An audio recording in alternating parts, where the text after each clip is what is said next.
شرط یہ ہے کہ عرس کی محفل کو عرس ہی کی محفل رکھا جائے، اسے جلسے کی محفل نہ بنایا جائے۔ اعلیٰ حضرت علیہ رحمت و رضوان فرماتے ہیں لکل مقام مقام ولکل مقام مقال، ہر مقام کی ایک گفتگو ہوتی ہے اور ہر گفتگو کا ایک مقام ہوتا ہے۔ ایمان کے تحفظ کے لیے، دنیا میں امن و شانتی قائم کرنے کے لیے، اختلاف اور انتشار کو دور کرنے کے لیے صوفیاء کرام کی تعلیم سے بڑھ کر کے کوئی تعلیم نہیں۔ یہ وقت نہیں ہے کہ میں کوئی تفصیل میں جاؤں، اسی لیے حضرت مجدد دین و ملت علیہ رحمت نے فرمایا تھا تیرے غلاموں کا نقش قدم ہے راہ خدا، وہ کیا بہک سکے جو یہ سراغ لے کے سکے۔ ہم مولوی ہیں، ہم لوگ زبان کے غازی ہوتے ہیں، لیکن صوفیہ عمل کے غازی ہوتے ہیں۔ ان کی طریقت کی بنیاد سچائی پر ہوتی ہے۔ وہ جو کہتے تھے وہی کرتے تھے، اور کہنے سے پہلے کرتے تھے۔ ان کے دل ان کی زبانوں کے موافق ہوتے تھے، ان کی زبانیں ان کے دلوں کے موافق ہوتے تھے۔ اولیاء اللہ ٹوٹے ہوں کو جوڑتے تھے، وہ گرتوں کو دھکا نہیں دیتے تھے بلکہ گرتوں کو اٹھانے کی کوشش کرتے تھے، ڈوبتے ہوں کو تیرانے کی کوشش کرتے تھے۔ انشاءاللہ کبھی اس موضوع پر آپ کے سامنے گفتگو ہوگی۔ اگر آج ہماری عرس کی محفلوں میں صحیح معنی میں کامل صوفیاء کرام کی سیرت بیان ہے، اور ہم اناؤنسری سے لے کر کے دیگر چیزوں سے ہم اپنا وقت بچائیں اور وقت کی قدر کریں۔ صوفیاء کرام کے اندر اضاعت وقت ایک ایسا وہ جرم تھا کہ وہ مریدوں کو درس دیتے تھے کہ کبھی اپنا وقت ضائع نہ کرنا۔ اور آج کے زمانے میں ہر انسان مصروف ہے، آج ضرورت ہے کہ تھوڑے سے وقت میں لوگوں کو زیادہ سے زیادہ معلومات پہنچانے کی کوشش کی جائے۔ ایک چیز ہم بہت زیادہ طول دے کر کے بیان کرتے ہیں جتنے منٹ میں، اور اکثر تو ایسا ہوتا ہے کہ بڑی لایانی سی باتیں ہوتی ہیں، لیکن اگر اس کو صحیح وقت کو استعمال کیا جائے اور ہم اس میں بہت ہی کام کی باتیں چاہیں تو اس سے کم وقت میں کئی چیزیں ہم اپنے بھائیوں کو پہنچا سکتے ہیں۔ حضرت سید جاوید علی دعوت ذلہ العالی جانتے ہیں، ان کا سلسلہ کہاں ملتا ہے؟ یہ دہلی کی سرزمین ہے، ہر سلسلے کی روحانی فیوزات و برکتوں کا مرکز رہی۔ سب سے پہلے چشتی بزرگوں نے دہلی کو دہلی بنایا، اور اس کے قریب قریب سہروردی بزرگ یہاں داخل ہوئے، خواجہ بہاؤالدین زکریا ملتانی رحمت اللہ علیہ کا فیضان عام ہوا اور دہلی کو چار چاند لگے۔ پھر قادری بزرگوں نے، اور اس کے بعد پھر اسلامی بھائیوں خواجہ باقی باللہ رضی اللہ عنہ نے نقشبندی جلوے بکھیرے۔ تو یہ دہلی، اللہ اکبر، یہاں صرف سنی تھے، روحانی تھے، امن و شانتی کا یہ دہلی کا عبارت۔ مختلف فرقے داخل ہوئے، اور آپ جانتے جس زمانے میں جس نجدیت کا آپ ذکر سن رہے تھے یہاں پیدا ہوئی ہے، اس زمانے میں حضرت سید جاوید علی نقشبندی کے بہت بڑے مشائخ میں سے خواجہ احمد سعید صاحب۔ خواجہ احمد سعید صاحب وہ بزرگ ہیں کہ جب مرید پر توجہ ڈالتے تھے تو کتابوں میں لکھا ہے کہ اس کا دل ایک دم کھولنے سے لگتا تھا، چند لمحوں میں اس کا دل ذاکر ہو جاتا ہے۔ دہلی کی سرزمین پر آپ پڑھے، وہ مرد مجاہد تھا۔ مناقب احمدیہ مقامات سیدیہ میں لکھا ہے کہ جب تک حضرت دہلی کے اندر موجود رہے کسی باطل فرقے کو انہوں نے سر نہیں اٹھانے دیا۔ کی بات ہے یہ وہ تھے خواجہ احمد سعید صاحب شاہ غلام علی دہلوی رحمۃ اللہ علیہ کے اصل میں مرید تھے، اور دہلی میں روحانیت کا وہ کام ہوتا تھا۔ سر سید احمد خان علی گڑھ یونیورسٹی کے بانی کہتے ہیں کہ میں نے اپنی آنکھوں سے دیکھا کہ خواجہ احمد سعید کے پیر و مرشد شاہ غلام علی دہلوی کی خانقاہ میں 500 سالکان رہا کرتے تھے، جن کے کھانے پینے کا انتظام حضرت فرماتے تھے۔ سر سید احمد خان کہتے ہیں میں حضرت کی گود میں کھیلا، میرے والد ان سے مرید تھے اور اتنے بڑے کارنامے کہ وہ حضور شاہ غلام علی دہلوی کی برکت قرار دیتے۔ شاہ غلام علی دہلوی رحمۃ اللہ علیہ ان فاضل علماء میں تھے۔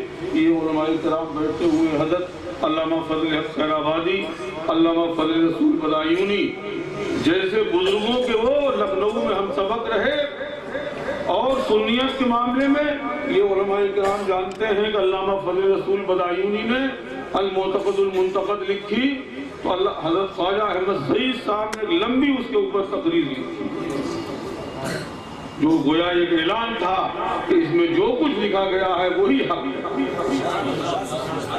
مختلف فی مسائل میں کوئی ولی اپنے کشف سے تائید کر دے تو یہ بہت بڑی تائید شمار ہے۔ عام آدمی اسلامی بھائی بھٹکتا ہے، ان کی مانے ان کی مانے کس کی مانے، یہ علماء کا اختلاف ہوتا ہے، سب دلیل قرآن و حدیث سے ہی دیتے ہیں، عام آدمی فیصلہ نہیں کر پاتا ہے، لیکن ایک ولی اپنے کشف سے جب تائید کر دیتا ہے تو دل مطمئن ہو جاتا ہے اور انسان یقین کر لیتا ہے کہ یہی راہ خدا۔ مولانا بدر الدین صاحب رضوی نے سوانح اعلیٰ حضرت میں حضرت خواجہ احمد سعید صاحب کی بڑے تفصیل سے اخبار نقل کیے۔ خواجہ احمد سعید صاحب کا موقف تو باطل فرقوں کے معاملے میں، نجدیت کے معاملے میں یہ تھا الحذر ثم الحذر کہ ان کے پاس بیٹھنا تو بیٹھنا رہا، جا کر کے ان کی صورتیں مت دیکھو۔ اس مرد حق نے جو خدمتیں کی ہیں میں کبھی آپ کو تفصیل سے بتاؤں گا، حضرت کا سلسلہ انہی سے ملتا ہے، اور الحمدللہ اس کے بعد سے لے کر ہمیشہ اس خان کا ایک مظہریہ جو چتلی قبر پہ آج جسے درگاہ ابو الخیر کہتے ہیں اسلامی بھائیوں، جب 1272 میں یہاں انگریزوں نے اسلام 1272 ہجری کی بات ہے، انگریز جو مسلمانوں کو خون بہا رہے تھے، اس زمانے میں مسلمانوں کے ایمان کے تحفظ کرنے والی یہی شخصیت ہے۔ 16 علماء کرام کی لسٹ خیر آبادیات میں مرحوم مولانا سید الحق صاحب نے پیش کی ہے، انہی میں خواجہ احمد سعید صاحب ہیں جنہوں نے اس وقت اسلام و سنیت کے تحفظ کا وہ کام کیا ہے، ان کے کارناموں کو کبھی بھلایا نہیں۔ میں اپنی بات کو ختم کرتے ہوئے اسلامی بھائیوں وقت کا لحاظ کرتے ہوئے میں بڑا بے پناہ مسرور ہوں، اور یہ آپ یقین مانیں یہ ہمارے بزرگوں کا ہمیشہ شعار رہا ہے کہ انہوں نے ملانے کی کوشش کی ہے، کبھی ملے ہوں کو توڑنے کی کوشش نہیں کی، جدا کرنے کی کوشش۔ آج جو ہم میں زیادتیاں ہیں اور آج میرے لوگ جو ہماروں کو ہی جدا کر رہے ہیں، تھوڑی تھوڑی بات اپنے عزت نفس کی خاطر، بہوائیوں کی خاطر، یہ دہلی جب تک روحانیت کا مرکز رہی یہاں کوئی فتنہ نہیں اٹھا، اور جب سے ہندوستان سے روحانیت ختم ہو گئی تب سے ہندوستان میں فتنے ہی فتنے، عوام کو عوام رہی۔ آج پیر کو برداشت نہیں کر رہا ہے، ایک مقرر کو برداشت نہیں کر رہا ہے، ایک اناؤنسر کو برداشت نہیں کر رہا ہے۔ یہ کیا ہے جو کفر کعبہ برخیزت کو جامان المسلمانی، جب کعبے سے کفر نکلے گا تو مسلمانی کہاں رہے گا؟ مذہبی لگام یا تو علماء کے ہاتھ میں ہے، یہ پیروں کے ہاتھ میں ہے۔ آج بھی زیادہ تر یہی ہے، اگر یہ دو گروہ متحد ہو جائیں اور یہ دونوں گروہ اسلامی بھائیوں افساد کے بجائے جو ان میں کرتے ہوں، اللہ ہمیں انہیں معاف کرے۔ اصلاح کا کام کرنے لگے اور آج امت کو ملانے کی ضرورت ہے. ہماری طاقت منتشر ہو گئی, ہمیں عہد کرنے کی ضرورت ہے. انشاءاللہ ہم کسی کی آبرو ریزی نہیں کریں گے, تحقیر نہیں کریں گے, تذلیل نہیں کریں گے, بلکہ اپنے سارے جھگڑوں کو ختم کر کے انشاءاللہ ہم متحد ہو کر کے زندگی گزاریں گے. اگر ہم آج متحد ہو جائیں تو اس دہلی پہ اسلامی بھائیوں پھر وہی روحانی رنگ آ سکتا ہے. حضرت سید جاوید صاحب یہ ڈیلنگ, یہ ان کی قیادت الحمدللہ مختلف مشرب, مختلف سلاسل کے لوگ آج ان کے عرس کی محفل میں جمع ہیں. اللہ تعالیٰ ان کا سایہ دراز فرمائے. میری ہمیشہ کوشش ہوتی, میں کسی پہ طنز نہیں کرتا, میں سب کو دل سے چاہتا ہوں, کسی پہ ٹانٹنگ نہیں کرتا ہوں, لیکن اسلامی بھائیوں آج ہمارے پیر خود ہماری کلہاڑی سے کٹ رہے ہیں, ہمارے گھروں کو آگ خود ہمارے ہاتھوں سے لگ رہی ہے. اسے بجھانے کی ضرورت ہے, اپنے پیروں کو سلامت رکھنے کی ضرورت ہے. ہمیں ان ساری شخصیات کے احترام اور ادب کی ضرورت ہے, اور اللہ نے جس کو جیسا بنایا ہے اس کو ویسا ہی ماننے کی ضرورت ہے. اہل سنت کا شعار ہے, جس مرتبے پہ جو ہے اگر اس سے اوپر لے جاؤ گے تو بھی فساد ہے, اور جس کو گھٹاؤ گے تو بھی اسلامی بھائیوں فساد ہوگا. اور پھر دینی شخصیات کے معاملے میں تو اتار چڑھاؤ کبھی انسان کو جہنم تک لے جائے. باہمی انتشار کبھی سبب بنتا ہے. اللہ تعالیٰ اس عرس کی محفل کو مبارک فرمائے, اور حضرت سید جاوید صاحب کا سایہ دراز فرمائے. آج بھی آپ دیکھیں بگڑے ہوئے دور میں بیعت و ارشاد کے ذریعے سے جو عقائد کا تحفظ ہو رہا ہے وہ کسی سے نہیں ہو رہا ہے. ایک پیر بیعت کے ذریعے سے جن لوگوں کو اپنے سے جوڑ لیتا ہے, یہ رشتہ اتنا مضبوط ہے کہ ہماری تقریریں سننے والے تو اپنا دین بدل دیتے ہیں, لیکن پیروں کے ہاتھ پہ جو توبہ کر لیتے ہیں اور مرید ہو جاتے ہیں ان کے اوپر کسی باطل کا اثر نہیں پڑتا ہے. ان کا ادب الگ ہوتا ہے, ان کے ایمانوں کا استحکام الگ ہوتا ہے, ان کے ایمانوں کی مضبوطی الگ ہے.